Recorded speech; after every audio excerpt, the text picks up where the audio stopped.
¿Dónde estás, amado mío? Que no siento tu presencia.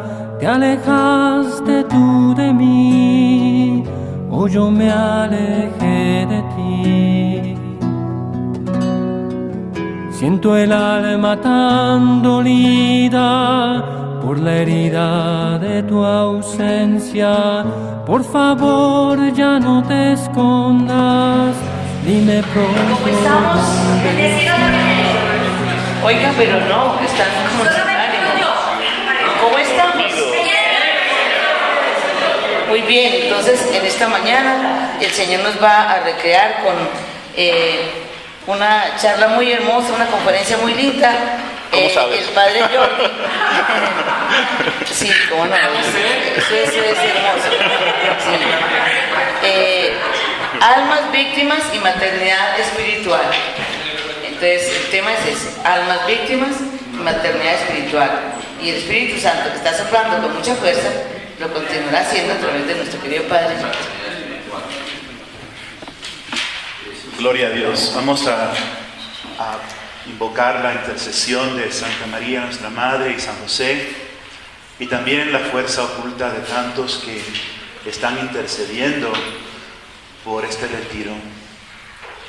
Dios te salve, María, llena eres de gracia, el Señor es contigo, bendita tú eres entre todas las mujeres, y bendito es el fruto de tu vientre, Jesús. Santa María, Madre de Dios, ruega por nosotros pecadores, ahora y en la hora de nuestra muerte. Amén. Pues yo me tengo que sentar porque me salen mejor las palabras.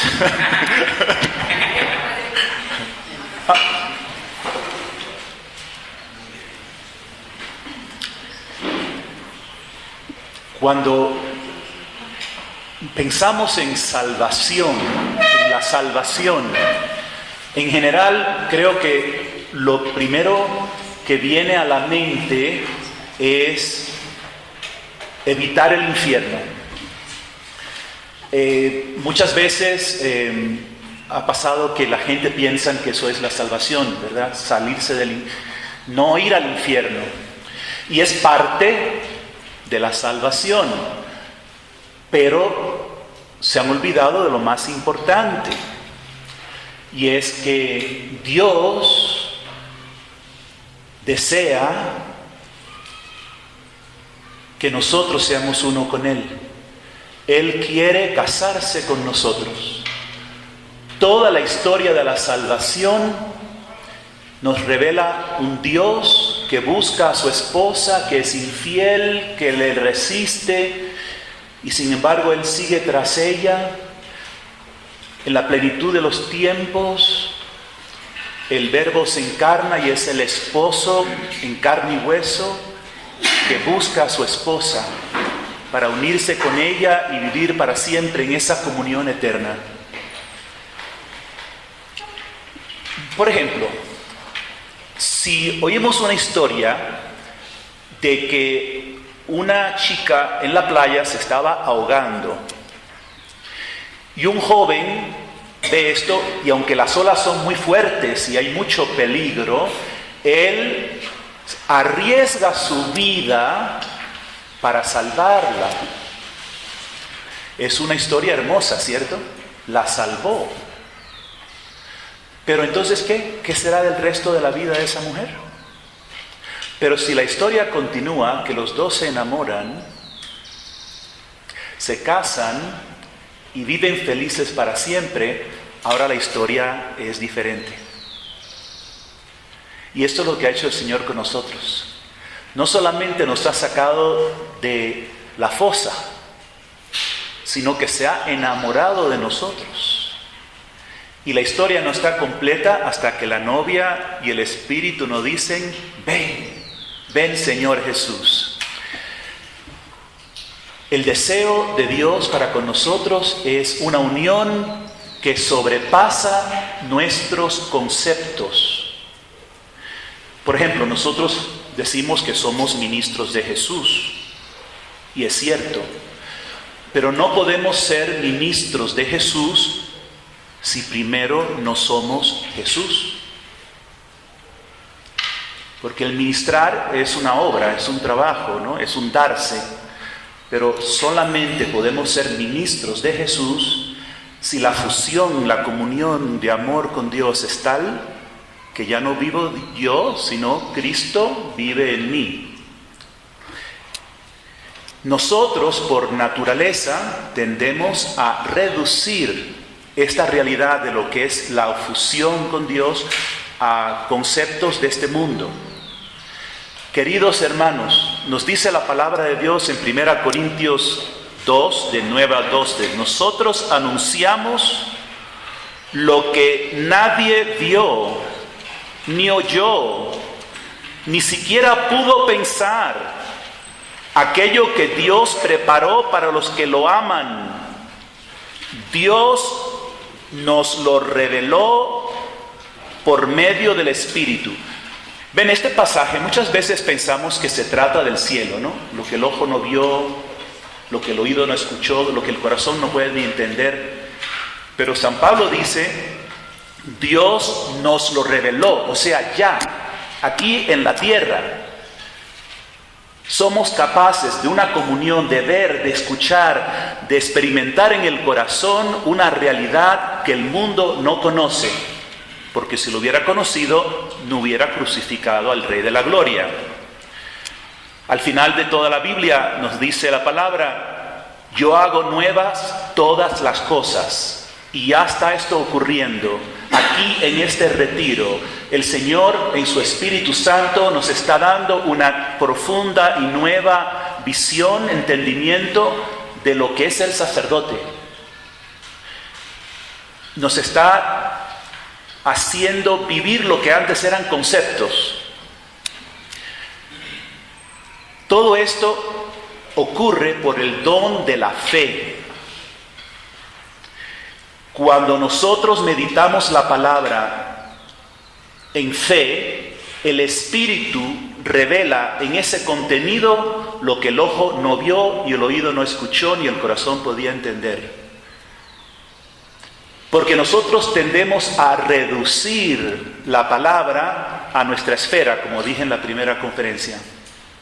Y el Señor quiere romper ese límite de esa esfera y revelarnos una realidad que trasciende los límites de nuestros conceptos. Y los que les cuesta más salirse de esa esfera y entrar en el conocimiento de la palabra de Dios, en el Espíritu, es a los sabios y entendidos. No lo digo yo, lo dice el Señor. Gracias, Señor Padre, porque le has revelado estas cosas a los humildes y sencillos. Y muchas veces nosotros los sacerdotes vamos a tomar una nueva apreciación de la palabra a través de nuestros hermanos más sencillos en nuestras parroquias. Que el Espíritu Santo les da a conocer un sentido de la palabra que nosotros no nos hubiésemos imaginado. La palabra no se puede contener, es siempre más profunda, más nueva, más maravillosa. Y el enemigo pone toda su fuerza en tratar de hacernos reducirla, porque es lo normal. Si no parecemos como el sacerdote de anoche, que uno lo ve y dice, pero ese sacerdote que tiene, ¿cierto? ¡Qué unción! ¿Con qué poder habla del Señor? Y parece algo raro, cuando en realidad debe ser lo normal, es la vida en el Espíritu. Pues en Efesios capítulo 1, del 9 al 10, nos dice, ahora Dios nos da a conocer este secreto suyo, este proyecto nacido de su corazón, que formó en Cristo desde antes, para realizar cuando llegara la plenitud de los tiempos, que es ahora, ¿verdad? Estamos viviendo en la plenitud de los tiempos. Todas las cosas han de reunirse bajo una sola cabeza, Cristo.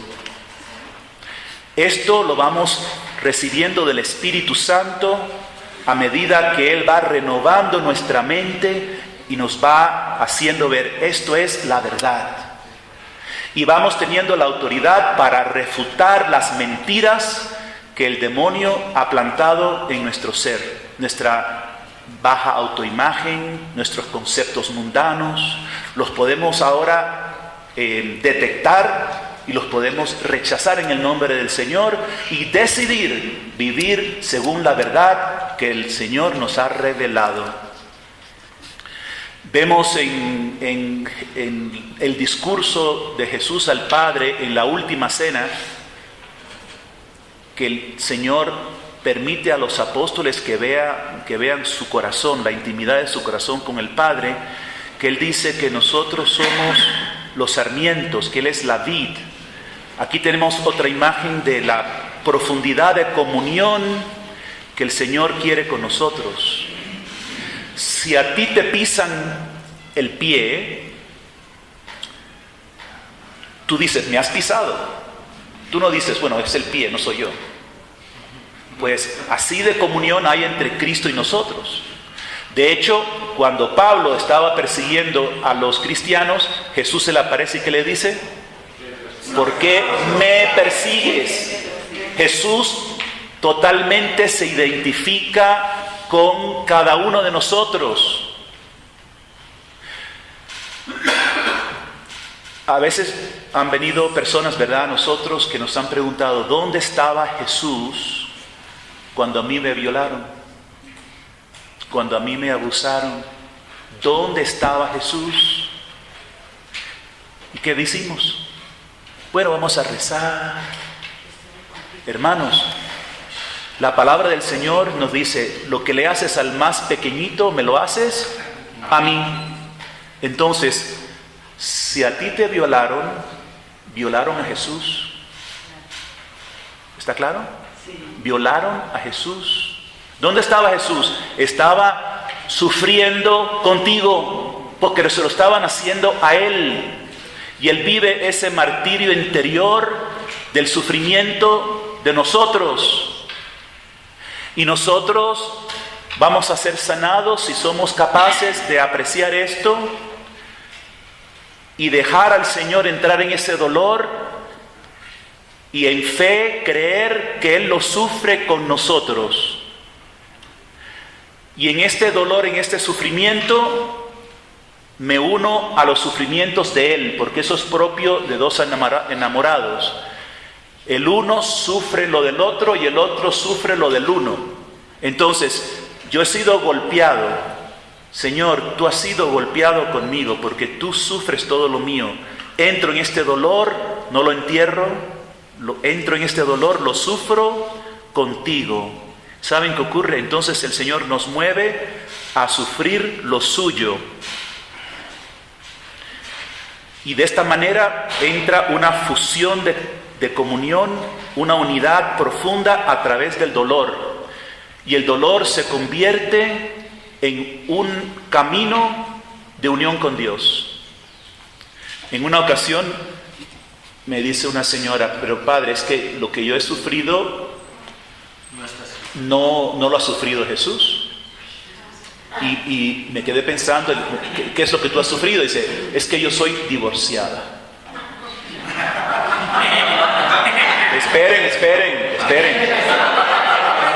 Esperen. Fuimos a orar sobre esto y ¿saben lo que nos dijo el Señor en oración? Yo soy el más divorciado de todos, porque cuantos me han jurado amor eterno, compromiso eterno, y me han abandonado, me han traicionado. Yo soy el más divorciado que nadie.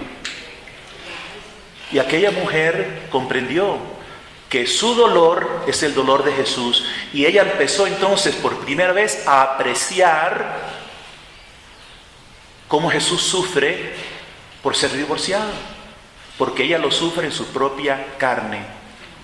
Miren, leemos en el Evangelio, escupieron a Jesús, y tú dices, qué pena, ¿no? Y pasas la página. Pero un día te escupen a ti en la cara, y tú sientes que Jesús está contigo, entonces vas a la palabra y lees que Jesús le escupieron la cara. Ahora lo entiendes por primera vez, en una profundidad que antes no podías, porque tú lo has vivido. Y de esta manera, en la experiencia de la cruz y del dolor, es que el Señor propicia la comunión más profunda entre nosotros. ¿Cuántos más pasajes tenemos en la Escritura? No es toda ella que nos habla el Señor de esta unión.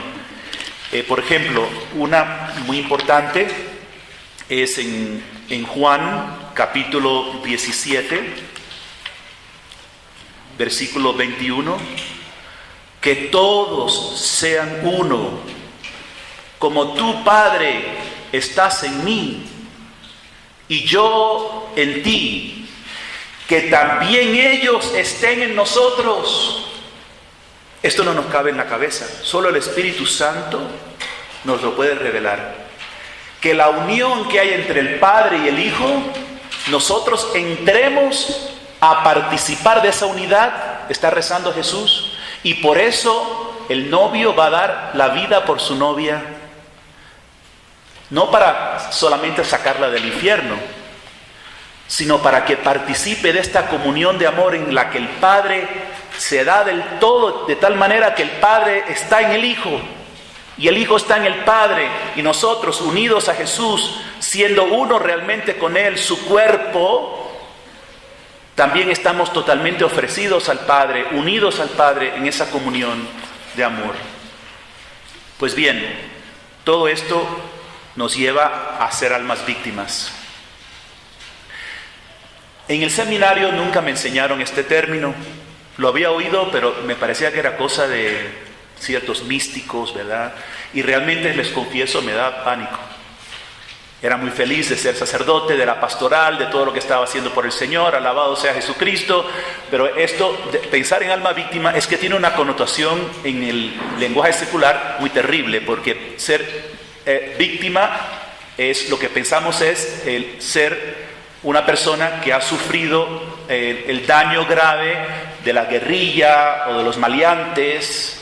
Esa es una víctima. Nadie quiere ser víctima. Pero en el concepto de la Escritura toma un nuevo sentido. La víctima es la que se da del todo sin reserva al otro. Y Jesucristo es la víctima que se da de tal manera que no se reserva nada, se da del todo al Padre. Pues yo estaba bregando con esto, me parecía un poco duro. La razón que entré a bregar con esto es porque otra vez una mujer, ¿no? Las mujeres siempre como nos ayudan. Ella me estaba hablando en dirección espiritual, como el Señor la estaba llamando a ser alma víctima. Y yo decía, wow, bueno, que Dios te bendiga, ¿no? Felicidades, que te vaya muy bien, vamos a rezar por ti. Pero cuando iba yo a la oración, el Señor me empezaba a retar. Y yo estaba forcejeando con esto. ¿Qué significa? Entonces para mí, quiere decir que voy a estar paralítico el resto de mi vida en una cama sufriendo. Porque si miran ustedes en el diccionario católico, víctima, según el diccionario católico, es una persona escogida por Dios para sufrir más de lo común. Eso es lo que dice. ¿Y quién quiere ser una persona escogida para sufrir más de lo normal? ¿Alguien se voluntariza? Yo estaba bregando con esto y fui a un retiro de sacerdotes y estábamos todos cantando al Señor: manda fuego, Señor, manda fuego, manda. Y estábamos ante el Santísimo. De repente vino un silencio total, muy raro. Y de repente un sacerdote nos da una palabra de profecía, una palabra del Señor, y el Señor nos dice: me piden por el fuego del Espíritu Santo, pero yo les pregunto, ¿dónde está la víctima? Y yo estaba pidiendo: Señor, dame una palabra en este retiro. ¡Pau! Y de repente me vino a la cabeza la realidad que el día de la ordenación explícitamente nos ordenaron para ser sacerdote y víctima. ¿Y qué le pasó a la víctima? Porque el sacerdote es el que ofrece a la víctima. Entonces, yo me siento muy bien, yo te ofrezco a ti, Jesucristo, por el resto de la humanidad. Pero esto no está completo. El sacerdote se ofrece, él también, él es Cristo que se ofrece.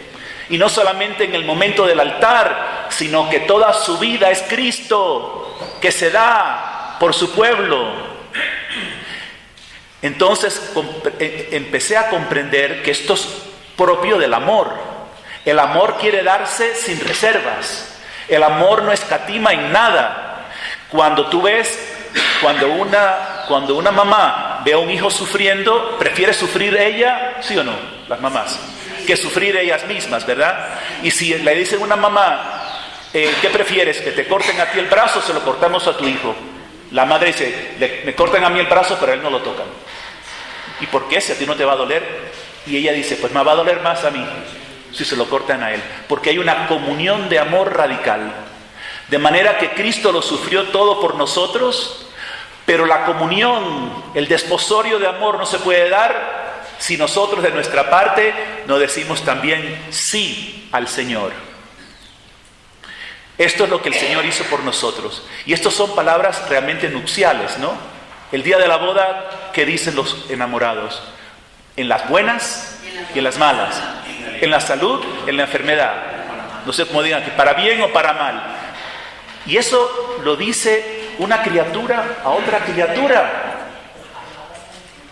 Y no somos capaces de decírselo a Cristo. Señor, me ofrezco a ti en las buenas, en las malas, en la salud y en la enfermedad. ¿Saben lo que se llama eso? Amor. Y nada menos califica. Me entrego a ti, Señor. Me ofrezco todo mi ser para que tú lo poseas. Es mucho más nuestro decir, bueno, yo te prometo ser un buen sacerdote, cumplir los mandamientos, hacer mi labor bien, pero mi vida es mi vida. Al fin me reservo lo central de mi vida para mí. Y ser alma víctima significa que yo no me poseo, Cristo me posee, soy de Cristo.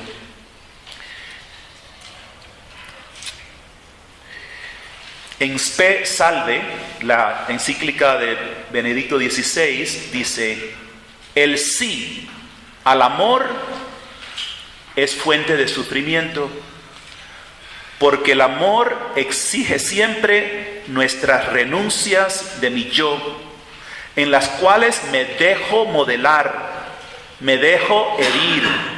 En efecto, no puede existir el amor sin esta renuncia también dolorosa para mí. De otro modo, se convierte en puro egoísmo y con ello se anula el sí mismo como amor. En efecto, aceptar al otro que sufre significa asumir de alguna manera su sufrimiento, de modo que éste llegue a ser también mío. Ahora bien, aquí viene Satanás, y nosotros todos fuimos criados, ¿cierto?, con un paradigma, con una máxima, es evitar el sufrimiento y maximizar el placer. ¿Sí? Esto es el mundo. Ahora viene Jesucristo y nos enseña algo nuevo, el amor divino.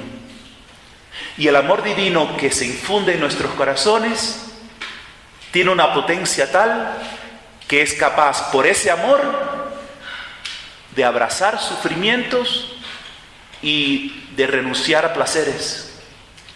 Esto el mundo no lo puede entender. Solo se entiende cuando hemos recibido el Espíritu de Dios y habita en nuestro corazón el amor divino.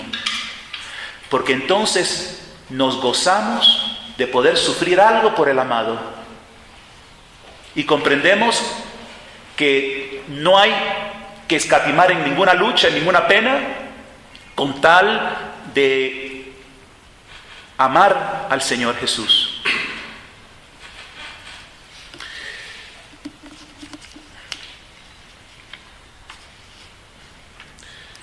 Ahora bien, el ser víctima no es solo para los sacerdotes, es para todo bautizado.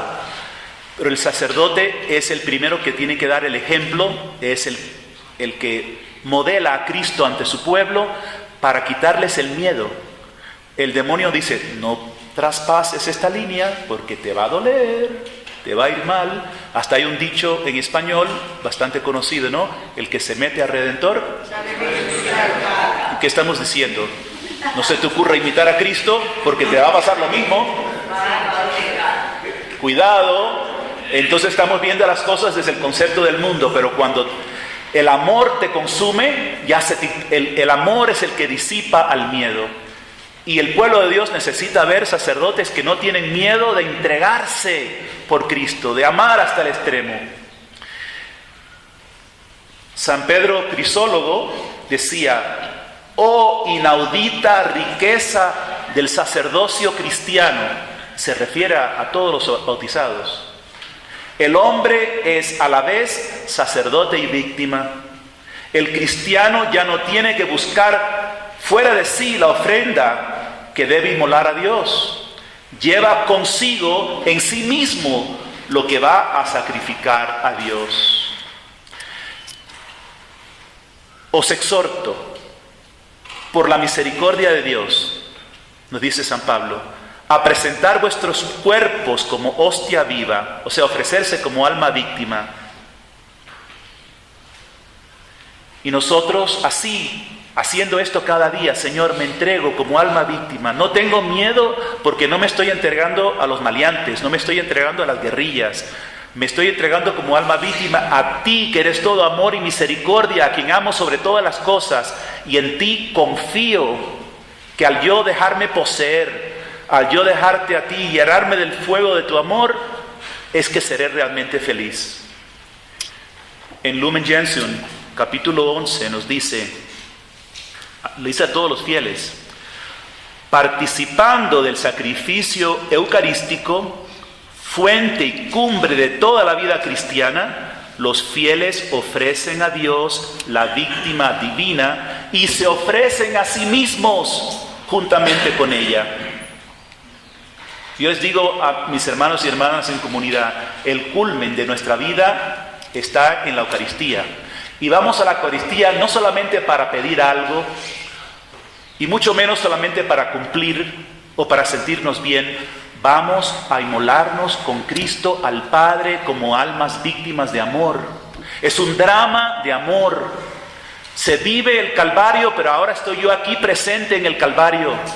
Muchas veces pensamos: ay, si hubiera estado en el tiempo de Cristo, yo hubiera dado la cara por Él.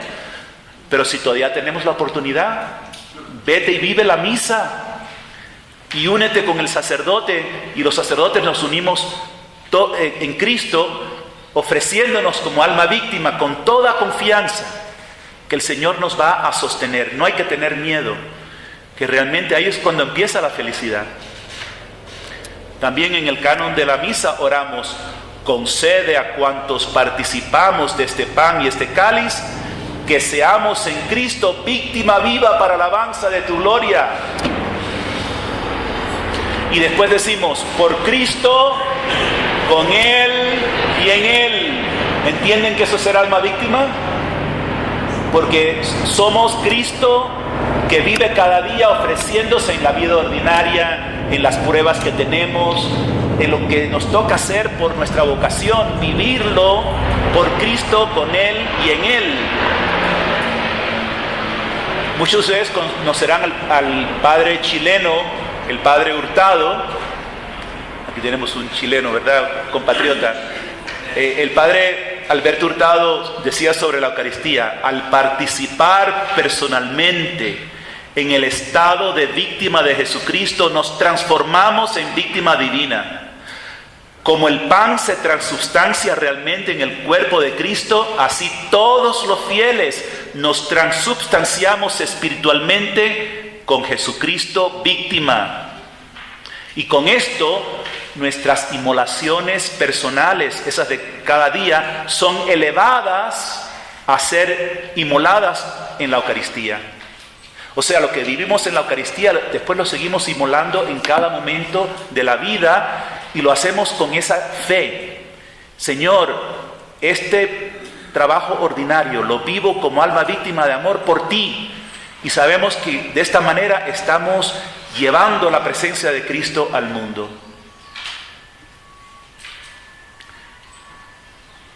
Bueno, de aquí ahora pasamos a la tercera parte. que es cómo esto encaja con maternidad espiritual.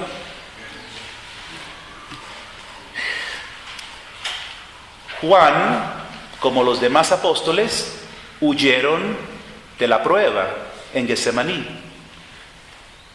pero en algún momento se encontró con la Virgen. Yo creo que él, cuando salió corriendo de Getsemaní, a donde fue es anunciarle a la Virgen, a hablar con ella, a estar con ella. ¿Y qué hizo la Virgen? La Virgen, que es la madre espiritual, lo lleva de la mano, le quita el miedo, y ese hombre que salió huyendo ahora vuelve otra vez a la escena del crimen y va con ella al Calvario. Y este es el rol de la madre espiritual. Está claro, no se puede ser madre espiritual si no es una con María. Igual que no se puede ser sacerdote sin ser uno con Jesús.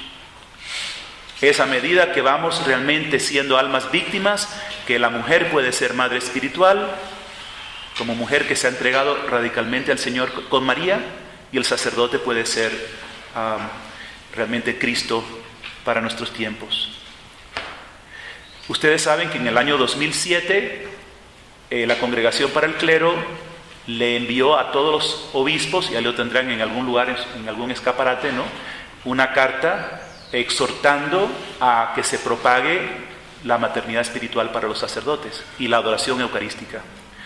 Esta carta muy hermosa, con muchos testimonios de mujeres que han sido madres espirituales, como Santa Teresita del Niño Jesús, a Conchita Cabrera Armida, que es una mujer casada con 8 hijos, no solamente religiosas de entonces, que ofrecieron su vida por los sacerdotes en su vida diaria. Entonces, son mujeres que hacen presente a María en su amor, en su cuidado por el sacerdote.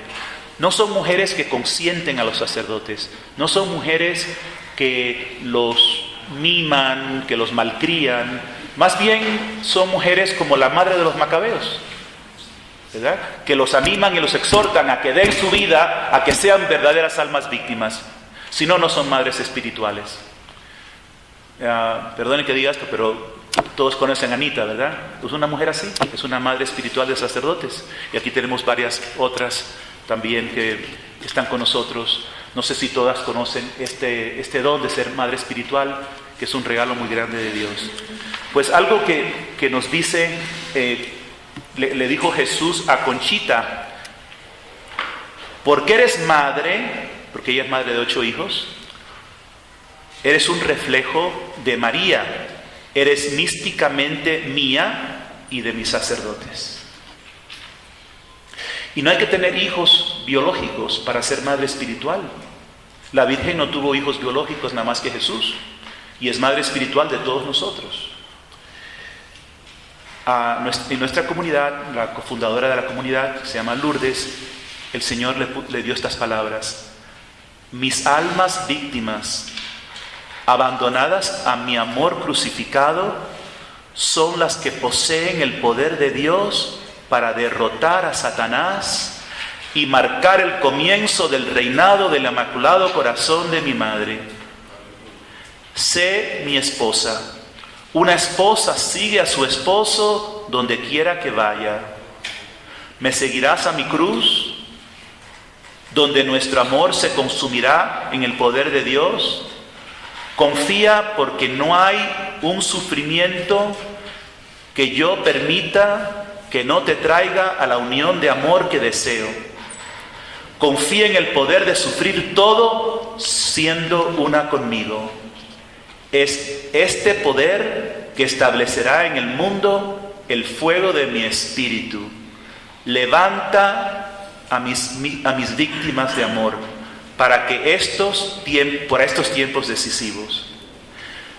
Ahora, la carta de la Congregación del Clero dice así, y cito: la vocación a ser madre espiritual para los sacerdotes es demasiado poco conocida. ¿Cierto, no?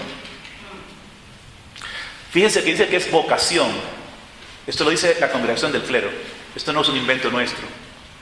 Y vocación quiere decir que es una llamada de Dios.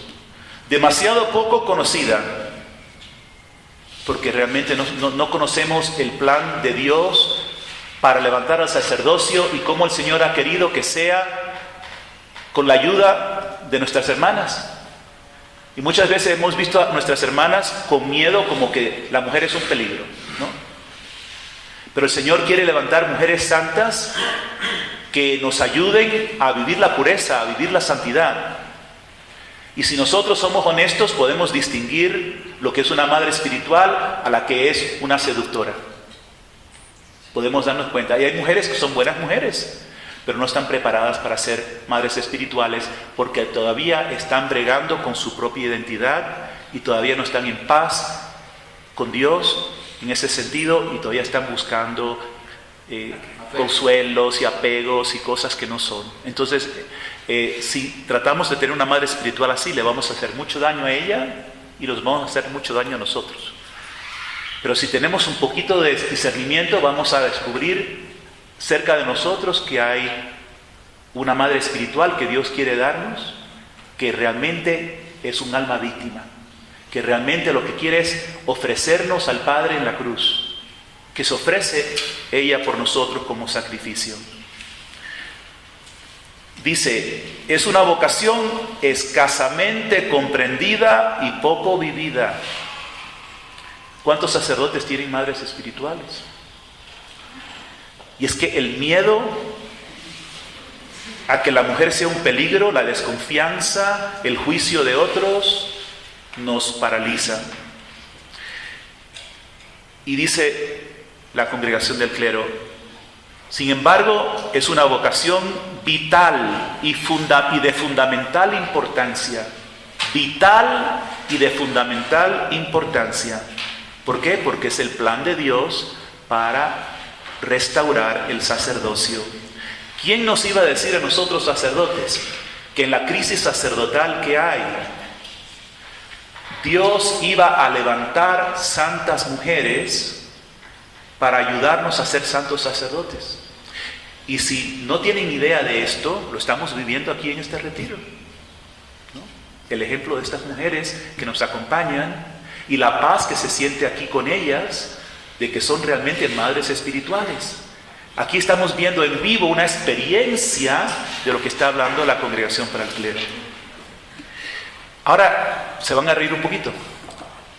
Santa Catalina, ¿aquí hay algún dominico? ¿No? Santa Catalina de Siena es una fuente confiable, ¿verdad? Ella nos dice,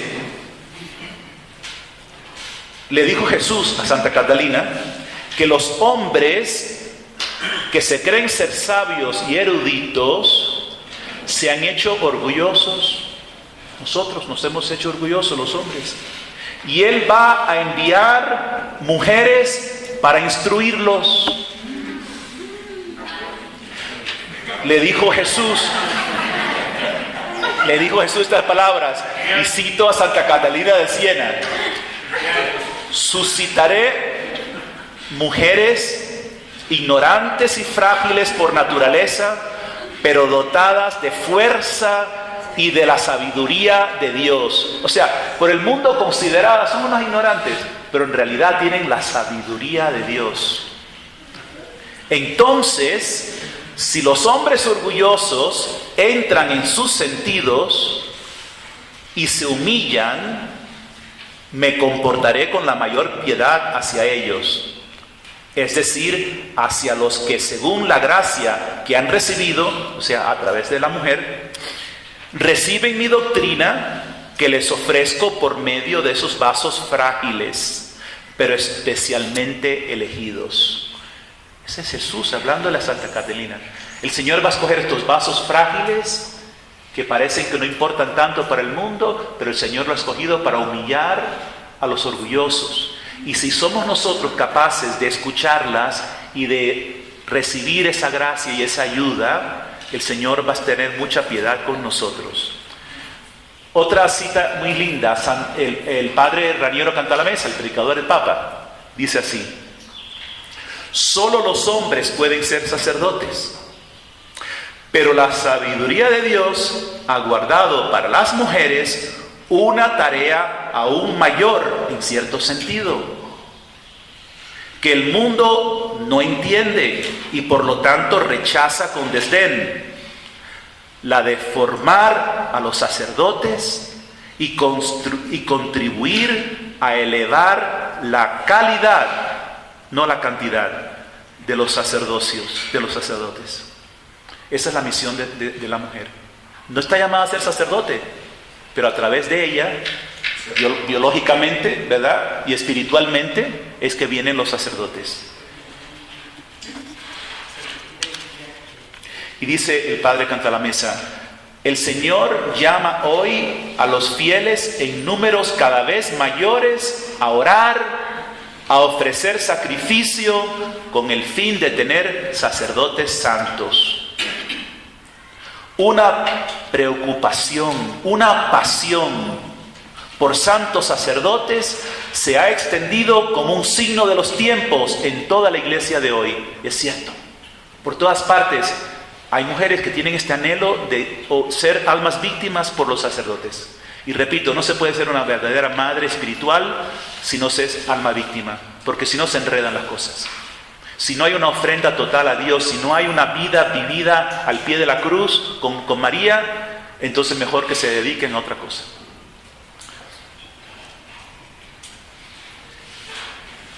Por último, ustedes saben que el Papa Pablo VI cerró el concilio sorprendentemente con una honra a la Virgen. Eso no es tan sorprendente, pero después lo que dijo de la mujer es muy interesante.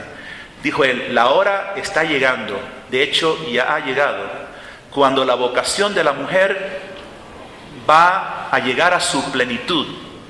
La hora en que la mujer adquiere en el mundo una influencia, un poder que nunca se ha realizado antes, excepto, claro, por la Virgen María, ¿no? Por eso es que estamos en este momento de la humanidad, estoy traduciendo del inglés, en una profunda transformación. Mujeres impregnadas con el espíritu del Evangelio pueden hacer tanto para ayudar a la humanidad a no caer, nos dice Pablo VI. Y por último les quería leer una carta de muchas que una madre espiritual en nuestra comunidad, un hijo, o sea, un sacerdote le escribe a una madre espiritual para que vean la profundidad de comunión que hay, como una gracia, ¿no? Dice él: muy querida en el Señor, hoy, día de San Juan, he podido orar tranquilamente. Qué suerte, qué felicidad la de San Juan de poder acoger en su casa a la Virgen María. Ella sería como un recuerdo vivo de todo lo que Cristo hizo, dijo y pidió. Y caldearía en el corazón de Juan todo ese patrimonio para que él lo viviera a fondo y lo transmitiera al mundo. Algo así el Señor me ha concedido al vivir contigo. Yo mismo descubrí, casi sin quererlo, que era tu San Juan. Seguramente debo aprender mucho más, pero lo ya vivido ha sido grande. No, nada, ni de ti ni de mí. Y mira a un futuro que no podemos imaginar. O sea, no nace nada de ti ni de mí, es lo que está diciendo. Con la intercesión de San Juan te bendigo y pido tu bendición mariana y materna. Eso nos da como una pista, ¿no?, de este agradecimiento de un sacerdote que se siente como San Juan, bendecido de tener una madre espiritual que lo acompaña, que le reta y que le ayuda a realmente mantenerse siendo un sacerdote lleno del fuego del Espíritu Santo, que lo ayuda a realmente ser alma víctima, a no escatimar nada por Cristo. Y esto es la vocación de la madre espiritual. Aleluya. Aleluya.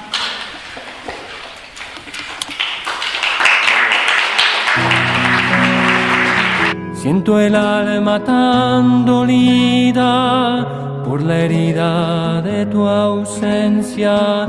Por favor, ya no te escondas, dime pronto dónde estás. Si alguien